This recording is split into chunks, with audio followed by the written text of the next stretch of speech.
자, 반갑습니다. 일단 여러분들 명문대학인 전주교대 입학을 진심으로 축하드립니다.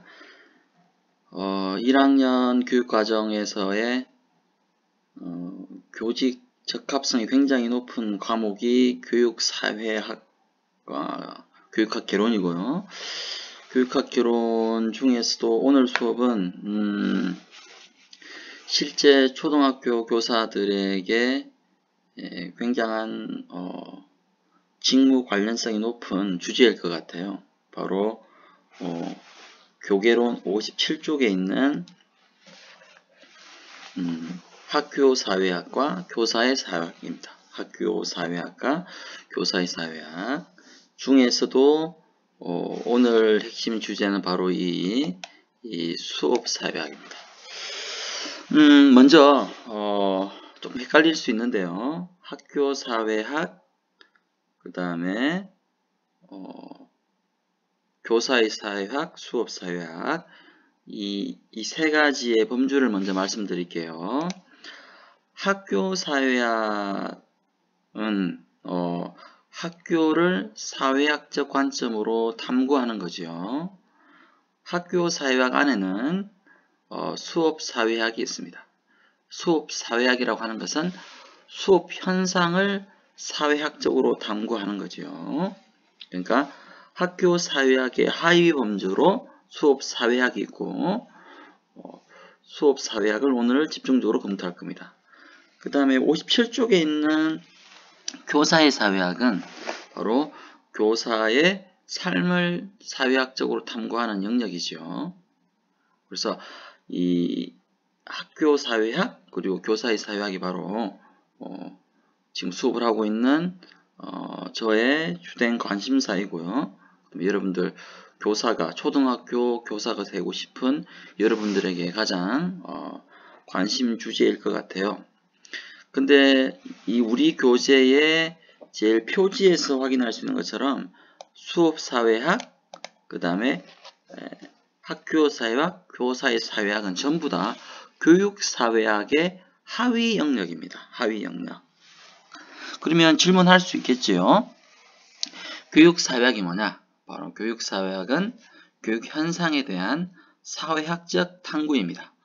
수업사회학은 수업현상에 대한 사회학적 탐구. 그 다음에 교사사회학은 교사에 대한 사회학적 탐구입니다. 오늘 2차 시는 바로 수업사회학을 알아보겠습니다. 자, 그러면 교재 내용을 한번 볼게요. 지금 이 교재 내용을 중심으로 설명을 해보겠습니다. 화면 확대를 한번 150까지 키워볼까요? 오케이.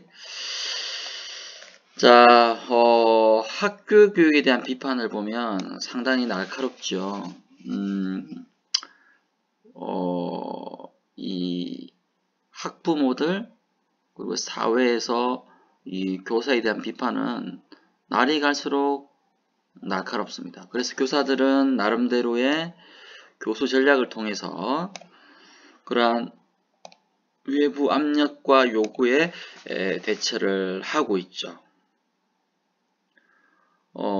그런데 실제 초등학교 교사들이 이와 같은 교사들에 대한 특히 수업에 대한 압력과 요구에 어떻게 대처하는가에 대한 논의가 별로 없고요.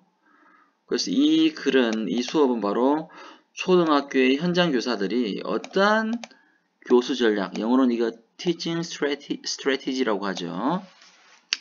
어떠한 교수 전략으로 이와 같은 외부의 압력에 방어를 하고 있는지, 특히 이제 교사들의 일상적인 수업을 통해서 그들이 어떻게 교실 수업을 개선하고 있고 또 외부 압력에 대응하는지를 보겠다는 겁니다.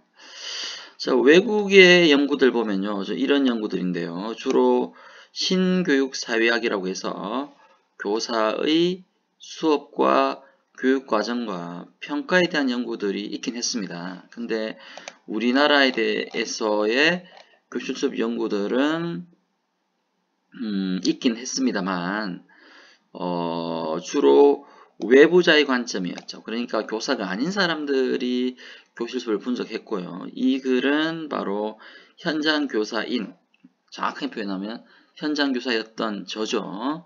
현장 교사의 입장에서 교사들의 수업 전략을 보겠다. 그래서 여기 보면 한 현장 교사의 눈을 통해서 초등 교사들의 교육과정과 수업 그리고 물리적 맥락을 보겠다는 겁니다.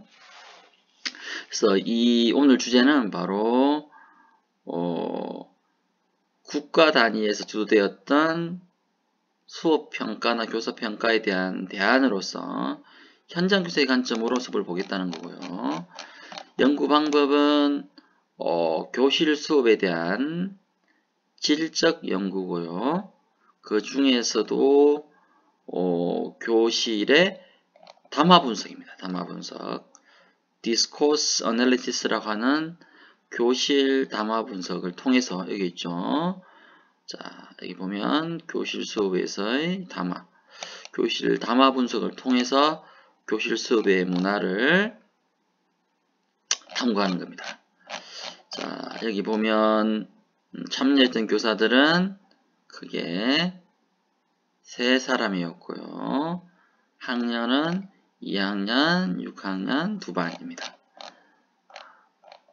자, 그리고 대화 분석 방법은 캐스덴이나 에드워드 머서의 전사체계를 통해서 교실의 언어를 분석했고, 또한 리스만의 내러티브 분석 절차를 통해서 교사들의 이야기를 분석했습니다. 질적 연구 방법에 대한 부분들은 여러분들에게 자세히 설명하지 않을 거고요. 이제 본론으로 들어가겠습니다. 첫 번째, 대한민국 교사들, 한국의 교사들은 학생들을 잘 가르치기 위해서, 직접적으로는 통제하기 위해서 어떤 교수 전략을 펼치고 있으며, 또한 그런 교수 전략의 한계가 뭔지를 한번 살펴볼게요. 첫 번째, 이런 질문을 할 수 있습니다. 교사들이 꼭 학생을 통제해야 되는가?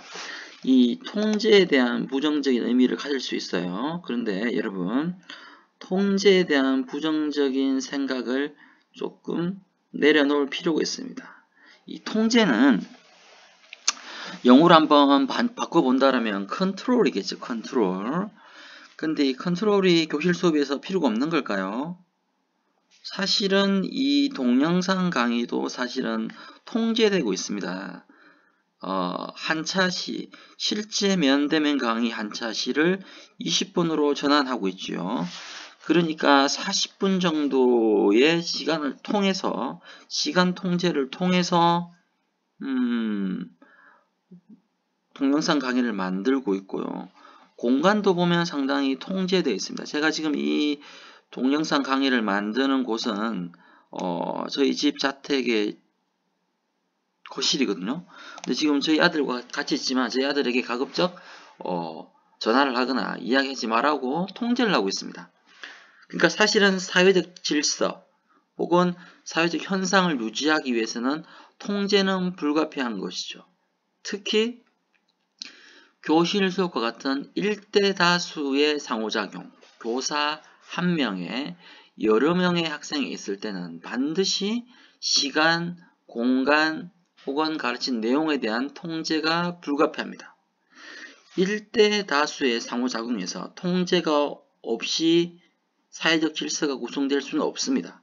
영화관에서도, 예를 들면 여객기 안에서도 혹은 운동장에서도 항상 통제는 불가피하죠. 그래서 여러분들 수업에서의 학생 통제에 대한 부정적인 생각을 갖고 있다면 그건 내려놓아야 된다. 물론 통제, 직접적인 물리적인, 억압적인 혹은 동기가 수반되지 않은, 저희 이제 강아지 순남이 울고 있네요.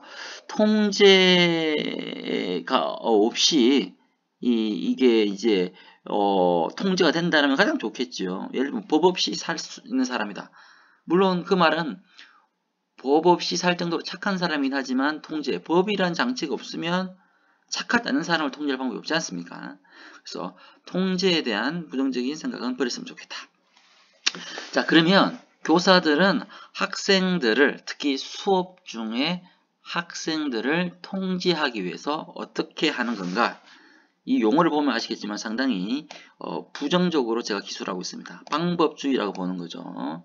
실제 상당히 이 교수 전략을 교사들이 펼치고 있지만 그러한 교수 전략에 한계가 있기 때문입니다.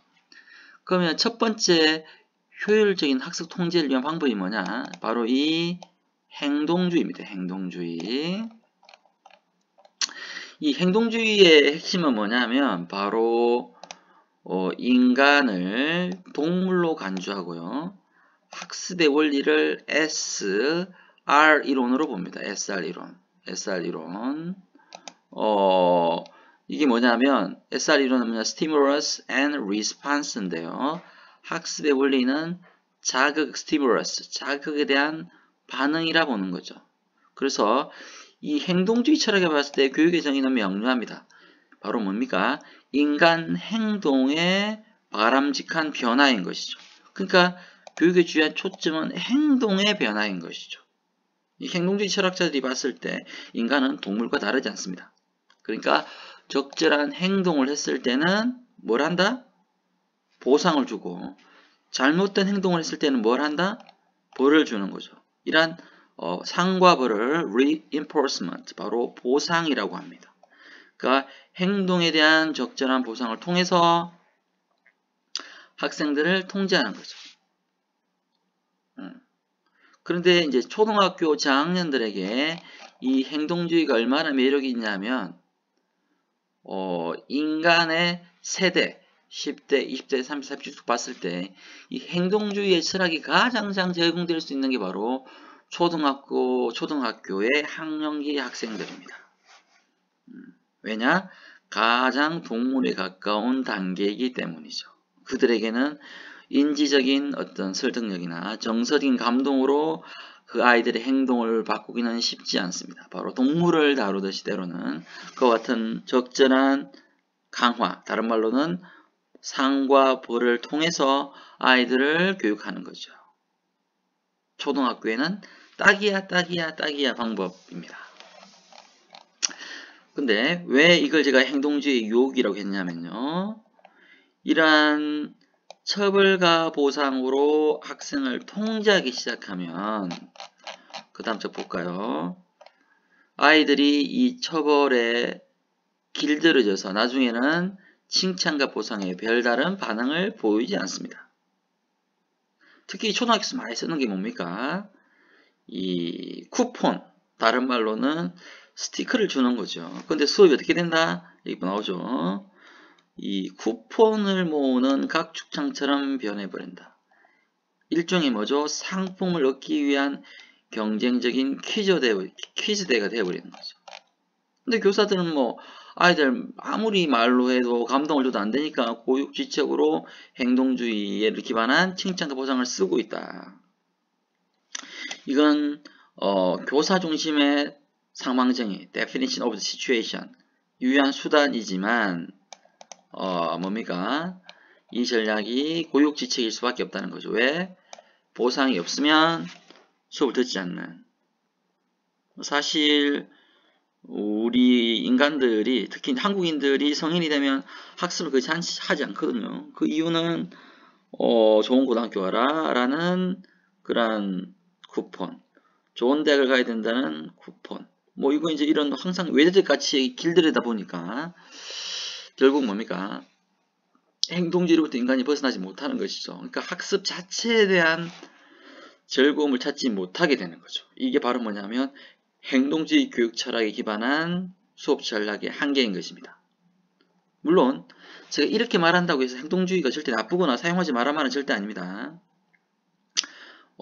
가장 동물에 가까운 초등학교 단계에서는 필요하지요. 다만 행동주의만을 고집해서 아이들을 통제해서는 안 된다는 겁니다.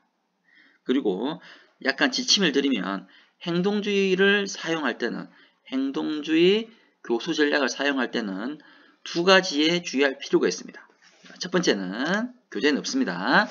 첫 번째는 상당히 이 상과 벌을 줄 때는 일관성 있게 해야 된다는 것이죠. 일관성 있게. 왜냐하면 예를 들면 이걸 했을 때는 상, 이걸에 쓰는 벌, 상도 이 정도에 대한 기준이 있어야 되는데 그 일관성이 없어버리면 효과가 떨어지는 거죠. 뭐 기분 좋으면 막 칭찬했다가 똑같은 행동에도 기분 나쁘면 벌을 줍니다. 이렇게 되면 아이들은 더 이상 행동주의 교수 전략에 아이들이 뭡니까? 참여하지 않게 되는 것이죠. 두 번째, 행동주의에서의 어떤 상벌, 구체적으로는 학습이나 학급에서의 규칙이겠지요. 그 규칙을 교사가 일방적으로 정하는 게 아니라 학생들로부터의 동의를 창출해낸다라면 훨씬 더 효과가 있겠지요. 그러니까 일방적으로 상과 벌을 기준으로 정하는 게 아니라 학기 초에 아이들과 함께 생활지도나 혹은 교실 수업 측면에서 어떠한 상과 벌을 줄 것인가에 대한 학생들로부터의 동의를 창출한다라면 행동주의 교수를 펼칠 때 좋을 것 같아요. 또한 상과 벌에서 벌이 문제입니다. 벌이 최근에 학생 인권이 강화됨으로 해서 사실 벌이 인권을 침해하지 않는 범위 내에서 벌을 줘야 되는데요. 그게 말처럼 쉽지는 않겠지요. 그래서 어떤 학습권을 침해하지 않는 범위 내에서 아이들에게 벌을 주는 것은 가능하다. 예를 들면 오늘 제일 말을 안 듣는 친구는 급식소에 갈 때 제일 뒤에 줄을 설 거다. 유치하긴 하지만 그 같은 식의 방법을 쓸 수 있겠습니다. 자, 두 번째 학생 통제 전략은 말할 기회를 차별적으로 부여한다는 겁니다. 말할 기회를 차별적으로 부여한다. 이게 무슨 말입니까? 자, 교실의 특징은 뭐냐면 교사와 학생이 말을 주고받으면서 교실 수업이 구성되죠. 좀 극단적으로 표현하면 수업은 교사와 학생의 언어 사용의 그 이상 이하도 아닙니다.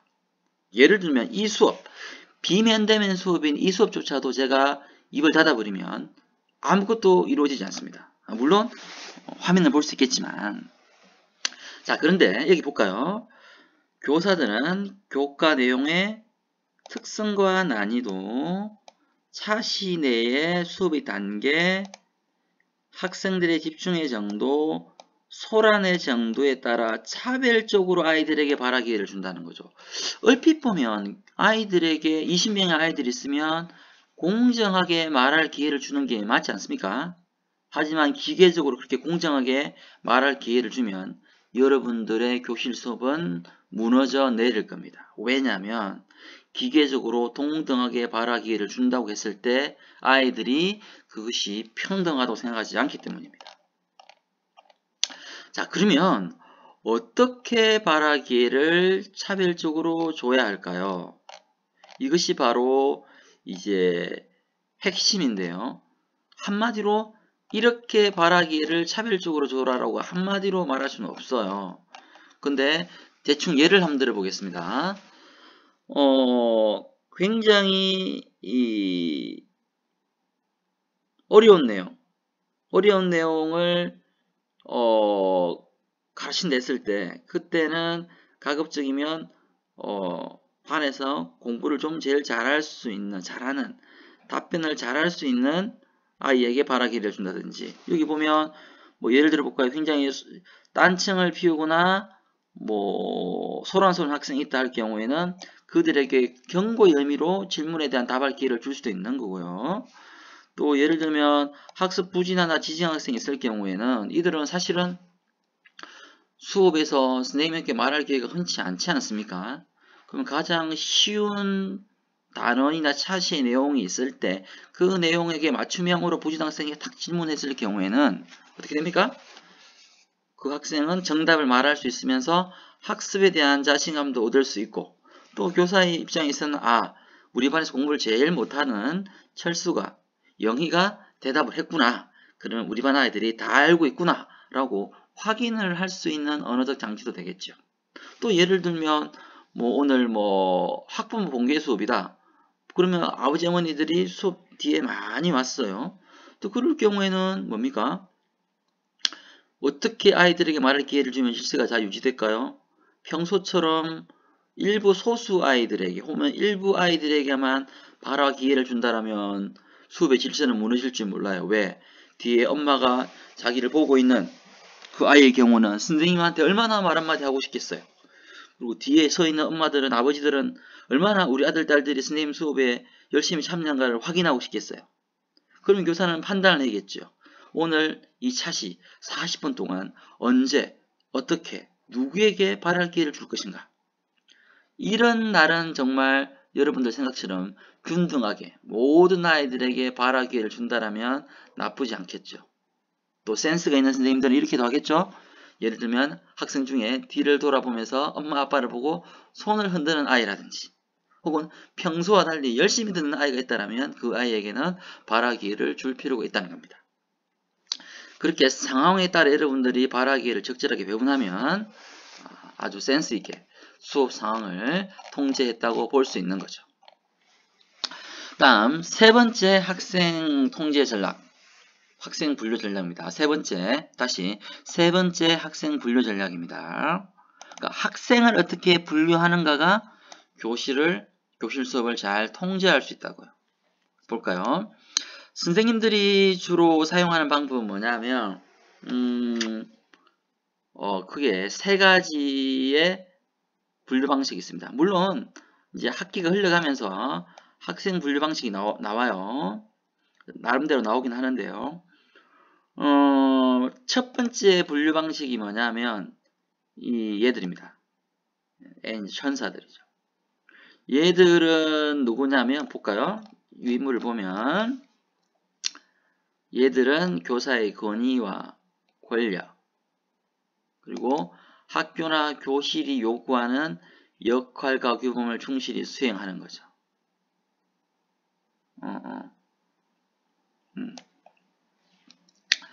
근데 얘들은 얌전한 아이들이죠. 얌전한 아이들. 근데 이제 사실은 이 얌전한 아이들은 사실은 다시 정리합니다. 이 얌전한 아이들은 사실은 이렇게 불려요.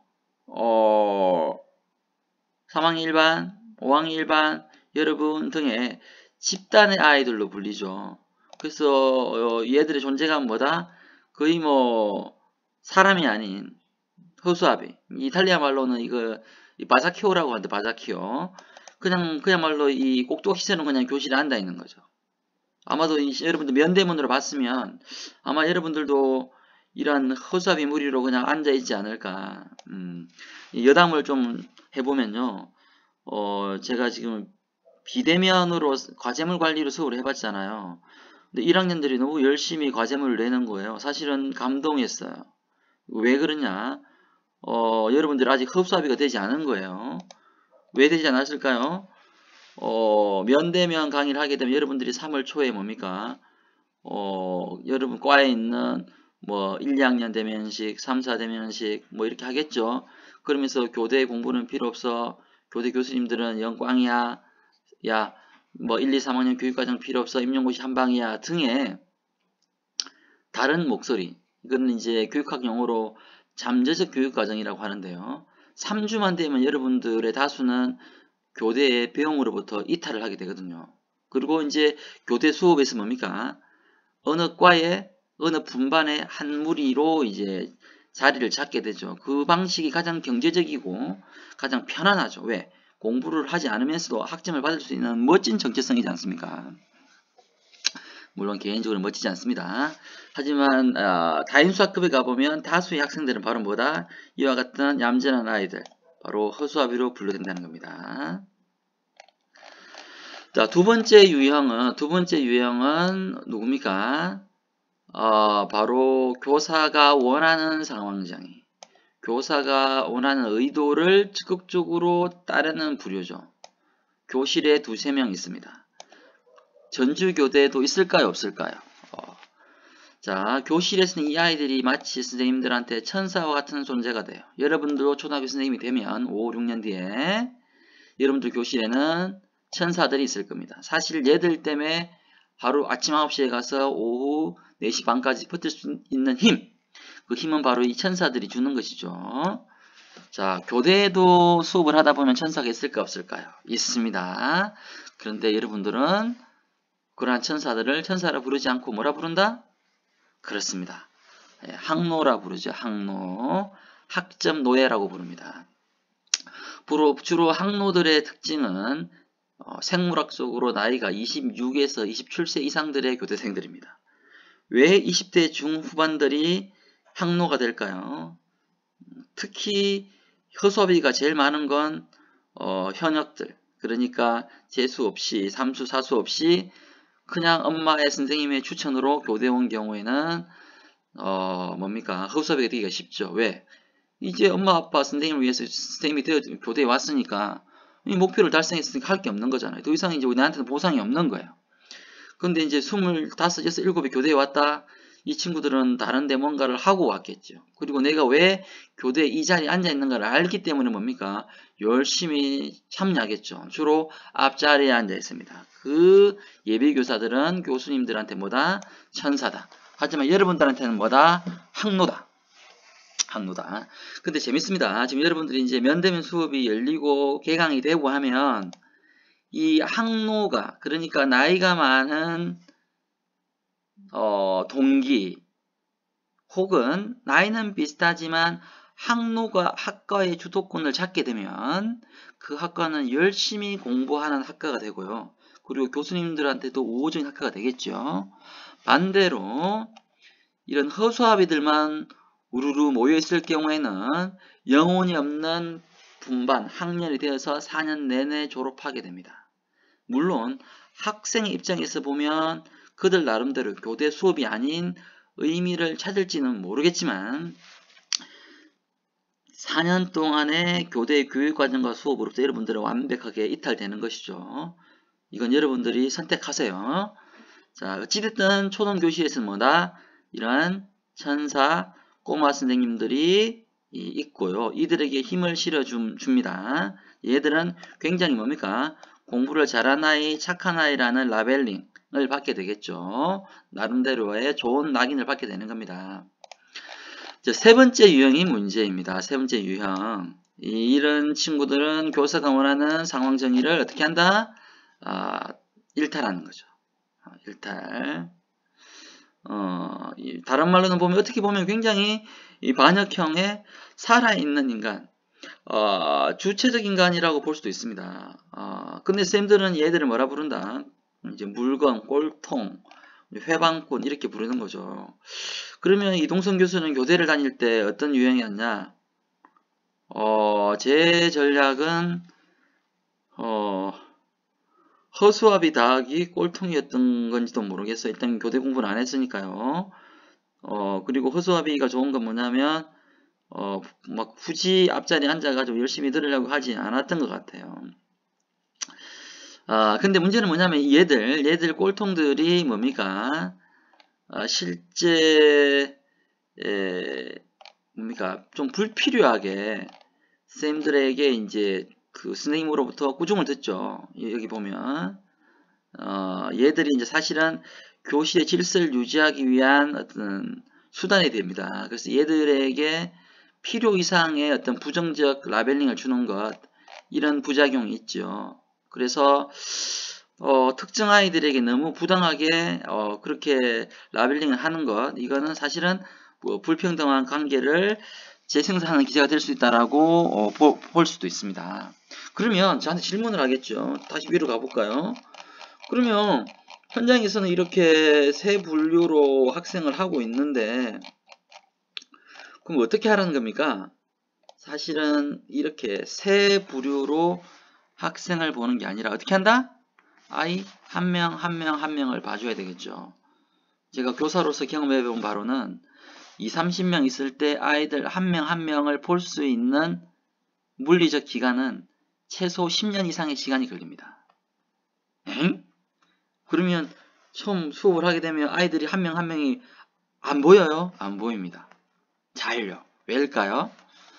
그 이유는 바로 신규 교사, 초임 교사나 경력이 낮게 되면 내가 아이들에게 어떻게 가르치고 뭘 가르칠지에 대한 나에 대한 자기 성찰과 관심으로 수업을 하지 실제 아이들이 내 가르침에서 누가 언제 어떻게 배우고 있는가 잘 보이지 않는 거죠. 다른 말로 교수적 여유가 없는 겁니다.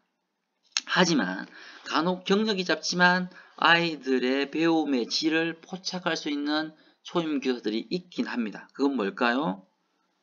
실제 나의 가르침에 대한 질을 넘어서 뭡니까? 실제 아이들이 뭘 하는가를 볼 수 있는 교수적 경험과 여유가 있는 거죠. 그래서 최근에 수업의 핵심은 트렌드가 뭐냐? 바로 배움 중심, 학생 중심의 수업을 하는 겁니다. 그리고 이렇게 아이들을 무리로서 분류하는 게 아니라 한 명 한 명 볼 수 있는 방법이 뭐가 있을까요? 바로 뭡니까? 가급적이면 뭐 급식소든 아니면 개별적이든 아이 한 명 한 명을 상담을 해가면서 선생님과 아이들의 그러한 개인적 관계를 형성한다라면 이와 같은 학생들을 크게 분류주면서 생기는 문제점을 해결할 수 있을 거다. 자, 두 번째는 교과 지식에 대한 차별적인 가치 부여입니다. 가치를 차별적으로 매기는 거죠. 사실 교사에게 중요하지 않은 과목은 없지요. 하지만 학생들은 그렇게 생각하지 않습니다. 왜? 학생들에게는 중요한 교과가 있지요. 여기 보면 주요 교과인 예는 중시한 반면 얘들은 상대적으로 소홀하게 취급해요. 특히 이제 은미체에 보면 이런 수업을 하고 있는 거죠. 사진을 아마 여러분들 보게 되면 이게 이제 알 수 있겠죠. 소위 이제 은미체가 암기감으로 바뀌면서 이렇게 뭐 프린트물로 한두 장 하면서 이것만 외우면 뭐 100점 맞을 수 있다. 이런 식의 이제 교과에 대한 지식에 대한 가치를 매기는 거죠. 근데 이 말은 여러분 착각하시면 안 됩니다. 이게 잘못됐다는 게 아니라 교사들은 이러한 방식으로 교과 지식에 뭡니까? 가치를 위계적으로 매기면서 질서를 유지한다는 거죠. 이렇게 안 하면 망하니까요. 생각해 보십시오. 고등학교에 있는 선생님들, 각 과목에 있는 선생님들이 수능에 나오지 않는 내용만 열심히 가르친다. 이건 누가 수업 듣겠습니까? 마찬가지로 아이들도 초등학생이긴 하지만 그들에게 진짜 공부에 도움이 되는 그런 내용에 대해서 초점을 가지거든요. 그래서 아이들 통제를 잘 하려면 나름대로의 교과 지식에서 방점을 두면서 수업을 하고 있더라는 겁니다. 이게 교육적으로 바람직하고 안 하고는 그 다음에 문제입니다. 여러분들은 어떻게 하실 건가요? 2015 개정교육과정을 보면 예술교과, 체육교과는 이와 같은 그래서 압축적 수업을 하지 못하게 하고 있습니다. 예를 들면 1, 2학년군, 3, 4학년군, 4, 5학년군에서 교과 간의 연간 시간 배당을 조율할 수 있지만 최소한 예술교과와 체육교과는 시수를 감할 수 없지요. 그 이유는 바로 이와 같은 차별적인 교과 지식에 대한 가치 매기기 때문에 이런 일이 발생하고 있는 겁니다. 그래서 진짜 훌륭한 쌤이라면 이러한 차별적인 가치 매기기를 하지 않으면서도 아이들에게 집중을 할 수 있게끔 하는 거죠. 여전히 뭐 과거보다 나아지긴 했지만 학부모들은 바로 뭡니까? 이 시험 점수를 기반으로 한 학력에 여전히 관심을 가지고 있으니까요. 다행스러운 건 지금 이 화면은 이명박 정부 때 강조됐던 거고 최근에는 이제 초등학교에서 뭐가 사라졌다? 일제고사, 지필평가가 사라졌지요. 그래서 이와 같은 현상은 많이 완화된 것이 사실입니다.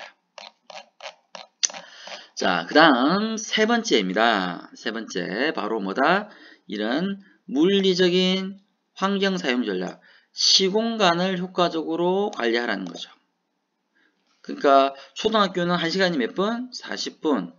공간도 차단을 해서 적절한 뭡니까? 소음을 통제하고 있죠. 그래서 시간과 공간을 효율적으로 관리 못한다?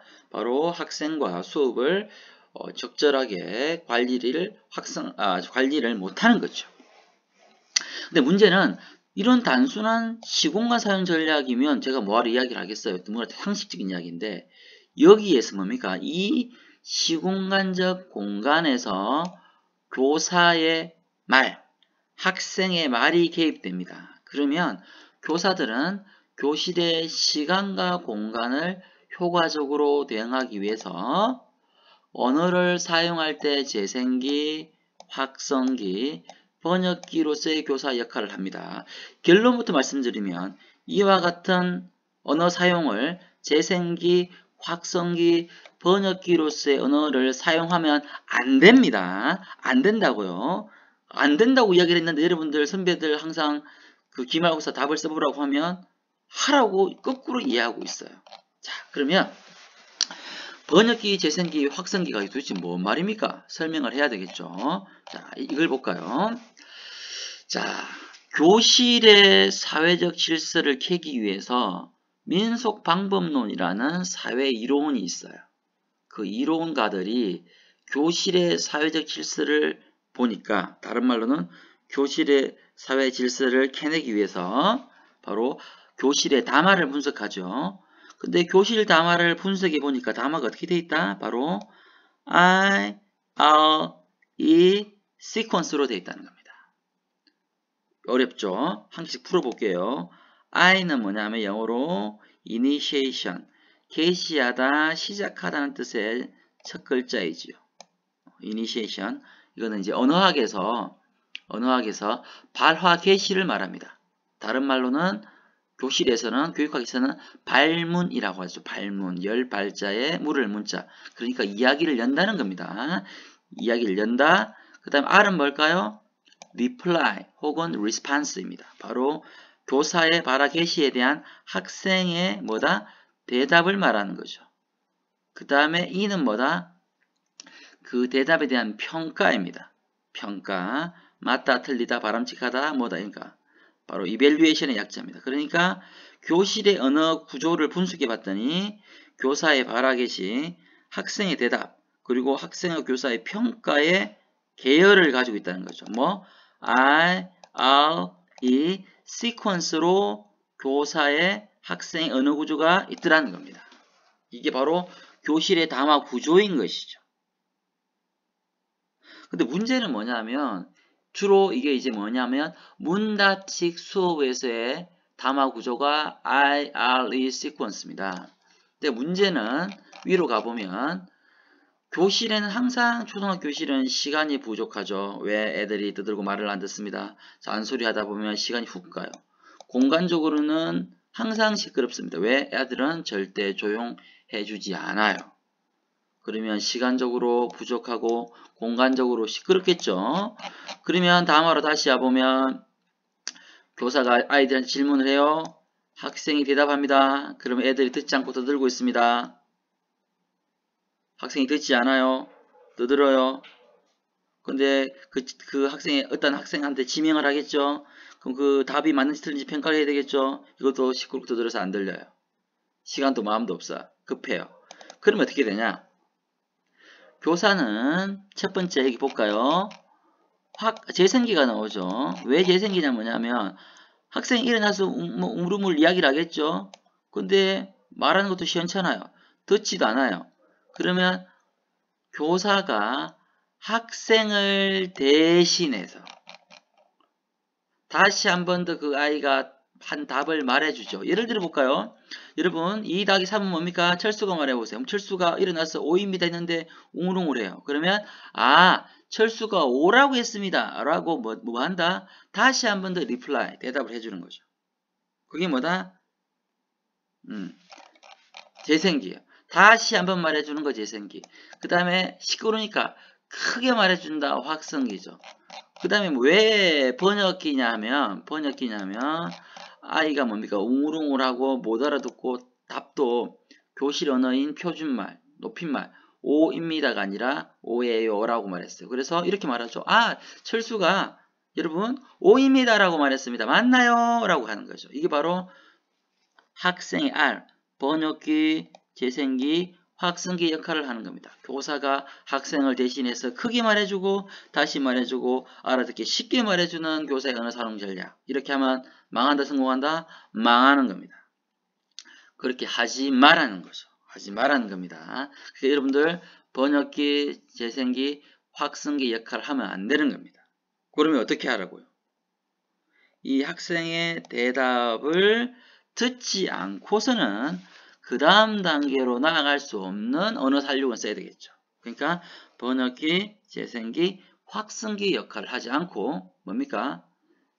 바로 evaluation 들어가는 겁니다. 2-3은 뭡니까? 들리지 않아요, 아이 대답이. 그러면 선생님이 묻겠죠.